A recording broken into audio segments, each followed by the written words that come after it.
ಚಿತ್ರರಂಗದ ಇತಿಹಾಸದಲ್ಲಿ ನಮ್ಮ ಸರೋಜಾದೇವಿಯವರು ಅಂತಂದ್ರೇನೆ ನಾವು ಸಾಮಾನ್ಯವಾಗಿ ಮಾತಾಡ್ತಾ ಇರ್ತೀವಿ ದೊಡ್ಡ ದೊಡ್ಡ ನಟರ ಬಗ್ಗೆ. ಡಾಕ್ಟರ್ ರಾಜ್ಕುಮಾರ್ ಅವರಾಗಿರ್ಬೋದು, ಅಥವಾ NT ರಾಮಾರಾವ್ ಆಗಿರ್ಬೋದು, ಶಿವಾಜಿ ಗಣೇಶನ್, MG ರಾಮಚಂದ್ರನ್, ಘಟಾನುಘಟಿ ನಾಯಕರುಗಳ ಜೊತೆಯಲ್ಲಿ ಸುಮಾರು 2 ದಶಕಗಳಿಗೂ ಹೆಚ್ಚು ಆ ಕಾಲದಲ್ಲಿ ಒಂದು ಇಡೀ ಚಿತ್ರರಂಗದಲ್ಲಿ ಅವರು ಇಲ್ಲದೆ ಊಹಿಸ್ಕೊಳ್ಳೋದಕ್ಕೂ ಸಾಧ್ಯ ಆಗದೆ ಇರೋ ಮಟ್ಟದಲ್ಲಿ ಅಷ್ಟು ಒಂದು ಮಹಾನಟಿ ಅವರು. ಒಂದು ದೇವಕನ್ಯೆ ಅಂತಂದ್ರೆ ನಾವು ಇಲ್ಲಿ ಕೂಡ ನೋಡ್ಲಿಕ್ಕೆ ಸಾಧ್ಯ ಇಲ್ಲ.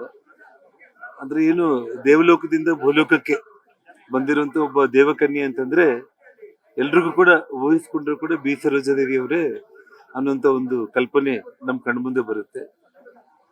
ಹಾಗಾಗಿ ಆ ತಾಯಿ ಬಗ್ಗೆ ಏನು ಮಾತಾಡಿದ್ರು ಕೂಡ ಕಡಿಮೆನೆ.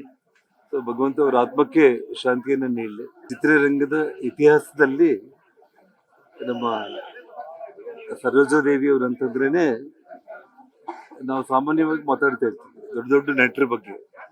ಡಾಕ್ಟರ್ ರಾಜ್ಕುಮಾರ್ ಅವರಾಗಿರ್ಬೋದು, ಅಥವಾ NT ರಾಮಾರಾವ್ ಆಗಿರ್ಬೋದು, ಶಿವಾಜಿ ಗಣೇಶನ್, MG ರಾಮಚಂದ್ರನ್, ಘಟಾನುಘಟಿ ನಾಯಕರುಗಳ ಜೊತೆಯಲ್ಲಿ ಸುಮಾರು 2 ದಶಕಗಳಿಗೂ ಹೆಚ್ಚು ಆ ಕಾಲದಲ್ಲಿ ಒಂದು ಇಡೀ ಚಿತ್ರರಂಗದಲ್ಲಿ ಅವರು ಇಲ್ಲದೆ ಊಹಿಸ್ಕೊಳ್ಳೋದಕ್ಕೂ ಸಾಧ್ಯ ಆಗದೆ ಇರೋ ಮಟ್ಟದಲ್ಲಿ ಅಷ್ಟು ಒಂದು ಮಹಾನಟಿ ಅವರು.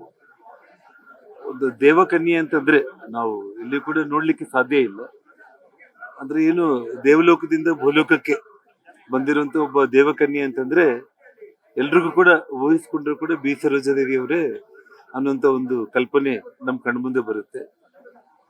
ಹಾಗಾಗಿ ಆ ತಾಯಿ ಬಗ್ಗೆ ಏನು ಮಾತಾಡಿದ್ರು ಕೂಡ ಕಡಿಮೆನೆ. ಸೊ ಭಗವಂತ ಅವರ ಆತ್ಮಕ್ಕೆ ಶಾಂತಿಯನ್ನ ನೀಡಲಿ.